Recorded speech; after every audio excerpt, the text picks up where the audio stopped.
Why don't we want to treat psychological trauma and emotional trauma in the same way we deal with physical trauma?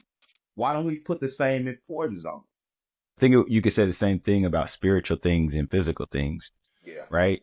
You can see the physical things. You can see, okay, his arm is broken. He's bleeding, right? You can see that.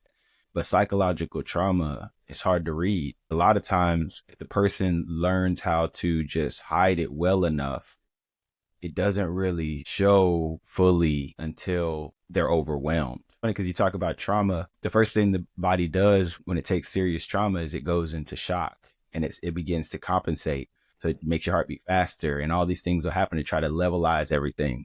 But after a amount of time, it won't be able to. Then you go into decompensated shock and that's when you start dying. And that's the psychological point in which you aren't able to fake it anymore. Now you're bitter, you're angry, when nobody's around, you're depressed, you're crying, you don't even know why. Those are late term symptoms. And a lot of times with psychological trauma, if it's bad enough, you really don't even have time to process it. Like as a kid, you for sure don't. Like if you just think of like a kid who grew up in a rough neighborhood, they just gotta hurry up and figure out, okay, I need to toughen up because I need to get through this situation.